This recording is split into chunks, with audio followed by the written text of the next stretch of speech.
কাউকে জিজ্ঞেস করো রেমিডি হসপিটালটা রেমিডি হসপিটাল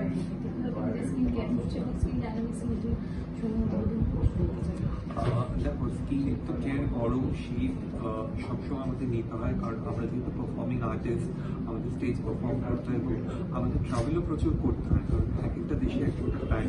মানে আমি কিছুদিন আগে ইউকে থেকে ফিরলাম, সাংঘাতিক ঠান্ডা, আমাদের গরম জামা কাপড় পরে থাকতে হয়েছে, আর এখানে এসে তো বুঝতেই পারছি। তো আমরা যা করি ক্লিনিংটা ঠিক করে করি রাত্রেবেলা শোয়ার সময়, এবং তার সাথে টোনার ইউজ করি, ময়শ্চারাইজার ইউজ করি, আর স্পেশালি স্কিন ডাইনামিকেরই সব ব্র্যান্ড ইউজ করি। তো this is there 4th branch এখানে খুলছে। তো ওদের প্রোডাক্টটা খুব সুন্দর এবং আমি সেটা ইউজ করি।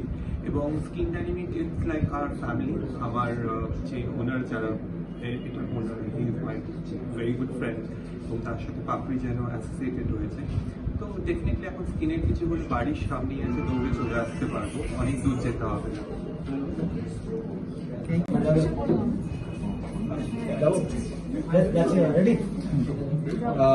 আমরা জানিও যে আগেও অনেকগুলো শাখা আছে, এটা 4 নম্বর শাখা, কিন্তু ব্র্যান্ড সবসময় একটা ব্র্যান্ডই থাকে, নতুনত্বের কিছু নেই। সেই ব্র্যান্ড আজকে আবার নতুন করে নতুন শাখা কি ফার্স্টলি সায়ন্তনের এরকম একটা প্রয়াস, যেটা মানে 4th ব্রাঞ্চ, মানে ইটস রিয়েলি কমেন্ডেবল।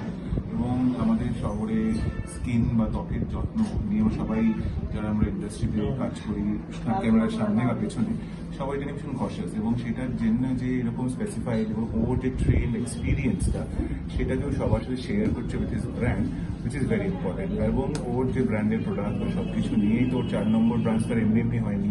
অবভিয়াসলি ওর ব্র্যান্ডের ভ্যালু এবং সব কিছু নিয়েই ও 4 নম্বর ব্রাঞ্চ। আমি বেশ 4 থেকে আরও 10টা।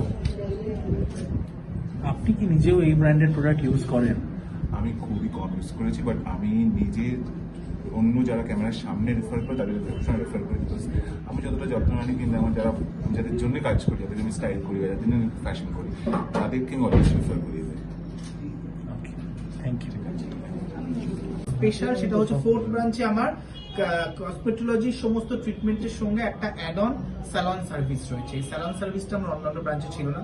সবাই আমার কাছে আসতো যে মাথায় চুল নেই, কি করে নতুন চুল আসবে, তার সাথে এটাও বলতো তাহলে চুলে নতুন চুল যখন আসছে সেটা কালার কোথা থেকে করবো, সেটা যদি করতে গিয়ে খারাপ হয়ে যায়।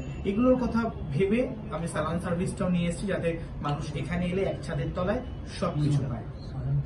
আচ্ছা, অনেক ক্ষেত্রে দেখা যায় যে কসমেটোলজিস্ট অনেক অ্যাড দেওয়া হয় পেপারের ওপর বিভিন্ন জায়গায়, এবং অনেক ক্ষেত্রে এমনভাবে প্রলোভিত করা হয় তারা কি হয়তো সেই ট্রিটমেন্টটা পান না, তারা হয়তো বিরূপ একটা প্রতিক্রিয়া হয়। তো সেইটা নিয়ে কি বলতে চান? দেখো, সেইটা তো কে অ্যাড দেয় বা কারা অ্যাড দেয় বা কিভাবে অ্যাড দিচ্ছে সেটার উপর ডিপেন্ড করছে। আমি কখনোই বলবো না যার একদম টাক মাথা, চকচকে টাক পড়ে গেছে, তার মাথা ভর্তি চুল আমি করে দিতে পারবো, নিশ্চয়ই নয়। কিন্তু যার ধরো টাক পড়া শুরু হয়েছে, যার গ্রোথ প্রায় নেই, তার অনেকখানি গ্রোথ ফিরে আসা সম্ভব। এগুলো অবশ্যই কিছু ফ্যাক্টরের উপর কাজ করে, তার মেডিকেল ব্যাকগ্রাউন্ড, তার কিরকম মেডিকেল হিস্ট্রি আছে কিনা, কিন্তু কিছুটা তো রিকভার নিশ্চয়ই সম্ভব। আজকাল অ্যাডভান্স কসমেটোলজি এমন জায়গায় গেছে, কিন্তু কখনোই কোনো মিথ্যে প্রলোভনে আমার মনে হয় কারোরই পা দেওয়া উচিত নয়। আপনি আসুন, সে যাচাই করে নিন আপনি কি রেজাল্ট পাচ্ছেন না পাচ্ছেন। ভীষণ ভালো লাগছে।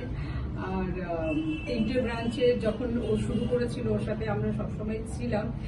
আর সেই 3টে ব্রাঞ্চে যারাই এসছে সবারই একটা কথা ছিল যে সাউথে কবে হবে, সাউথ ক্যালকাটায় কবে হবে, আর অ্যাপার্ট ফ্রম দ্য ট্রিটমেন্ট আর কি কি স্যালন সার্ভিস যদি হয় তাহলে খুব ভালো হয়।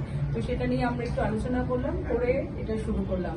আর এটা basically treatment and it's an aesthetic clinic. তার মানে একদম অ্যাসথেটিক মানে হচ্ছে শুধু বিউটি না, অ্যাপ্রিসিয়েশন অফ দ্য বিউটি। তো বন্ধুর সাকসেসে সবসময় ভীষণ আনন্দ হয়। সায়ন্তনের সঙ্গে আমার বন্ধুত্বটা খুব কম দিনে, মানে জাস্ট আমাদের একদিন আলাপ হয়েছে, কিন্তু অদ্ভুতভাবে একটা সুন্দর একটা কানেকশন হয়ে গেছে এবং খুব ভালো বন্ধুত্ব হয়ে গেছে। তাই বন্ধুর এরকম উত্তরোত্তর শ্রীবৃদ্ধি দেখে আমার বেশ ভালো লাগছে। আর আমি আশাবাদী এরপর 5ম, 6ষ্ঠ, 7ম, 8ম, 9ম, 10ম আরো বাড়ুক। আমি সবসময় পাশে। বন্ধুর প্রোডাক্ট ইউজ করেন? হ্যাঁ, অফকোর্স করি। আর আমি মাথা তুলবে না।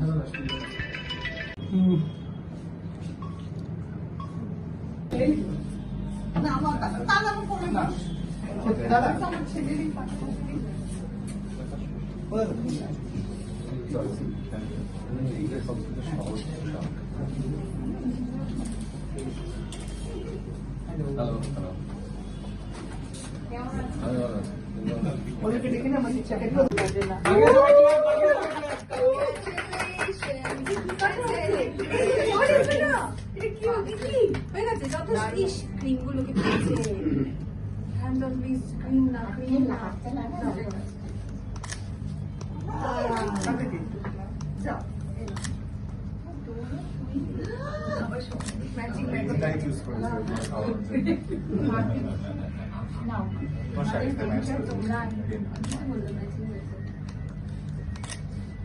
এখানে টিস্যু দাও। আমাকে ওই বইগুলো দাও না, ধরে একটা ছবি তুলে নিই।